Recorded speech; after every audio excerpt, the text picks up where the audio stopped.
कलीसिया में बहुत सारे लोग उपवास और परहेज करते हैं। बहुत सारे लोगों के मन में संदेह भी रहता है कि किस उम्र से हमें उपवास करना चाहिए, उपवास और परहेज में क्या फर्क है, और चालीसा में विशेष रूप से कब कब उपवास करना चाहिए, कितनी बार हम भोजन कर सकते हैं, पानी पी सकते हैं कि नहीं, और कुछ पी सकते हैं कि नहीं। ऐसे बहुत सारे संदेह रहता है और लोगों के मन में यह चिंता रहती है कहीं मेरा उपवास सही या गलत।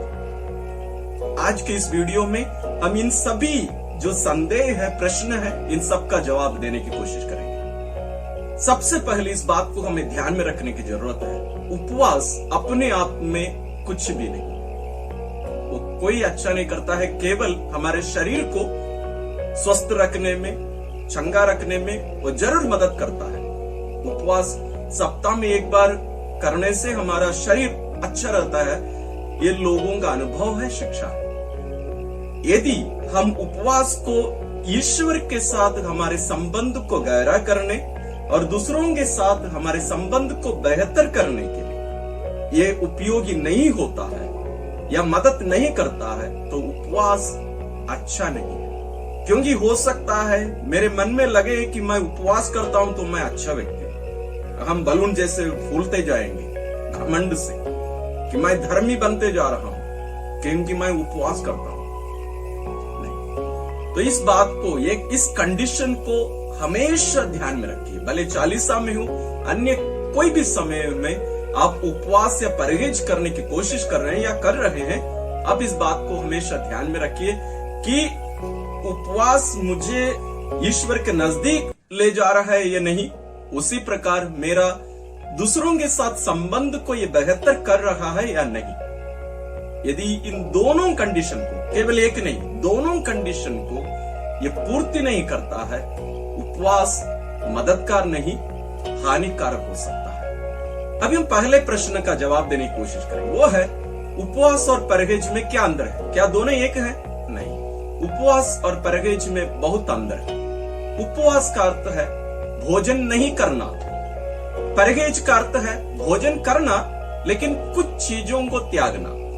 जैसे उदाहरण के लिए दोपहर मैं उपवास कर रहा हूं, मान लीजिए, उसका अर्थ है कि मैं दोपहर का भोजन नहीं करूंगा, कुछ भी नहीं खाऊंगा। परहेज का अर्थ क्या होगा?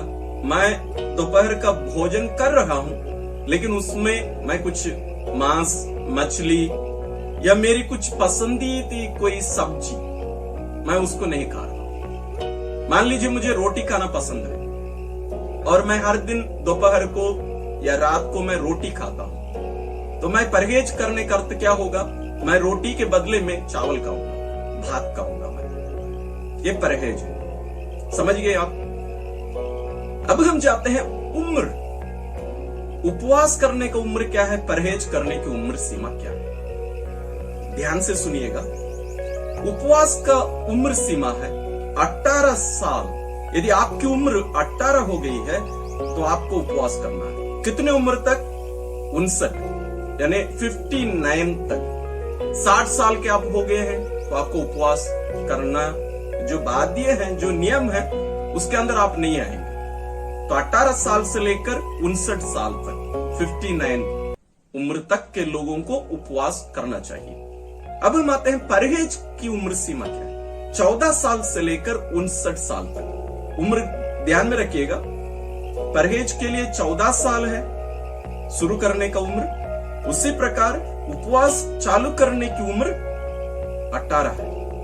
किन किन व्यक्तियों को उपवास नहीं करना चाहिए? ध्यान से सुनिएगा, किन किन लोगों को उपवास नहीं करना चाहिए? यदि आप बीमार हैं शारीरिक रूप से तो आपको उपवास नहीं करना चाहिए। आप दवाई ले रहे हैं, आपको उपवास नहीं करना चाहिए। आप शुगर पेशेंट हैं, आपको उपवास नहीं करना चाहिए। जैसे प्रारंभ में ही मैंने कहा, ये हमारे शरीर को, हमारे व्यक्ति को हानि नहीं पहुंचाना चाहिए। कभी भी हमारे शरीर को हानि पहुंचाकर हमें उपवास नहीं करना चाहिए। और भी एक प्रकार के लोग हैं जिनको उपवास नहीं करना चाहिए, वो है मेहनत करने वाले।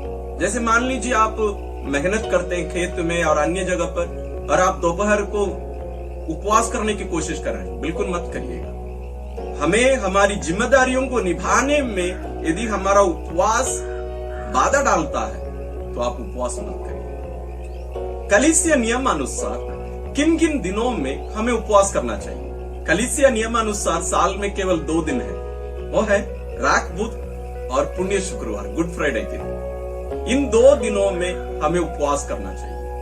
कैसे उपवास करना चाहिए? एक समय का भोजन आपको लेना नहीं है और 2 समय के भोजन को कम करना है। मतलब दोनों समय के भोजन को जो हम ले रहे हैं अभी उपवास के समय, दोनों को मिलाने से एक समय का भोजन नहीं होना चाहिए। मतलब सामान्य रूप से जो भोजन आप करते हैं उसका आधा भी एक समय में नहीं लेना है। मतलब एक समय का भोजन नहीं करना और 2 बार के समय के भोजन को हमें बहुत कम हमें लेना, इसको उपवास कलीसिया कहते हैं। परहेज हमें कब कब करना चाहिए? हमें 40 साल के हर शुक्रवार परहेज करने के लिए कलीसिया हमें सिखाती है और हमें बाध्य करती है एक प्रकार से कि हर शुक्रवार हमें परहेज करना चाहिए। किन किन चीजों से परहेज करना है? हमें मांस खाने से परहेज करना चाहिए। बहुत सारे हमारे विश्वासी 40 साल में कोई भी दिन मांस मछली नहीं खाते। बहुत सारे ऐसे विश्वासी हैं, वो आपकी इच्छा, विश्वासी स्वेच्छा से अपने से ही 40 साल पूरा काल में मांस नहीं खाते। वो बहुत अच्छा एक प्रैक्टिस है, उसको जारी रखना चाहिए। परहेज में और क्या क्या हम परहेज कर सकते हैं? जैसे भोजन में केवल नहीं, और भी बहुत सारी चीजों से हम परहेज कर सकते हैं। लेकिन एक शर्त, कब हमारा ये उपवास और परहेज नहीं रहे?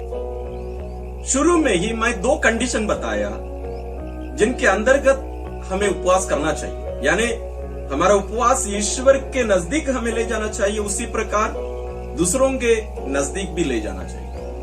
यदि ऐसे नहीं करता है तो हमें बिल्कुल उपवास नहीं करना चाहिए। और एक कंडीशन है उपवास करने का, हमारा उपवास और परहेज उस समय डाइटिंग बन जाएगा जब हम जो पैसा बचा रहे हैं हमारे उपवास और परहेज से, उसको हम अपने लिए ही उपयोग करेंगे, अपने मतलब के लिए ही खर्चा करेंगे, तो ये उपवास नहीं रहेगा, ये डाइटिंग बन जाएगा। हम अपने आप को पतला करके और स्लिम बनाकर और भी सुंदर बनाने के एक कार्य बन जाएगा। तो हमें क्या करना चाहिए? इस प्रकार के एक गुल्लक ले लीजिए। हर दिन आप इंतजार मत करिए कि 40 साल के अंत में हम हिसाब करेंगे और उसको दे देंगे, नहीं। हर दिन जब भी आप उपवास या परहेज कर रहे हैं, उस पैसा को आप इसमें डाल दीजिए, अलग कर दीजिए, उसको अलग करके डाल दीजिए। ये आज मैं उपवास कर रहा हूं, उसका पैसा। हम परिवार उपवास कर रहे हैं, उसका पैसा। हम आज परहेज कर रहे हैं, उसका पैसा। जब तक हम इसको अलग करके जरूरतमंदों को नहीं देते हैं, ये उपवास और परहेज नहीं रहेगा।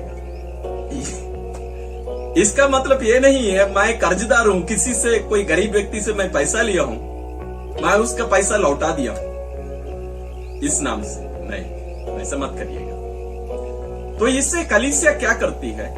40 काल में हम जो उपवास और परहेज करते हैं, जो पैसा हम इकट्ठा करके रखते हैं अपने घरों में, हमें पुण्य शुक्रवार के दिन यानी गुड फ्राइडे के दिन ले जाकर उस दिन की जो क्रूस का रास्ता और अन्य धर्म विधि है उसमें इसको चढ़ाना है, देना है। ये हमारे अपने आप को देने का एक प्रतीक है, एक चिन्ह है। बहुत सारी पल्लियों में क्या करते हैं, इस प्रकार के गुल्लक पल्ली से ही खरीद लेते हैं और उसमें हर परिवार का नाम लिखकर उनको दे देते हैं। तो वे इसको जमा करते हैं तो उसका हिसाब भी रखते हैं, इस परिवार से इतना आया है। वो आपकी पल्ली या आपकी व्यक्तिगत सोच के अनुसार है, आप उसका निर्णय ले सकते हैं। तो इस प्रकार हम इस वीडियो में उपवास और परहेज का अर्थ, उपवास और परहेज किन किन लोगों को करना चाहिए, कब कब करना चाहिए, इसके बारे में हम विचार किए।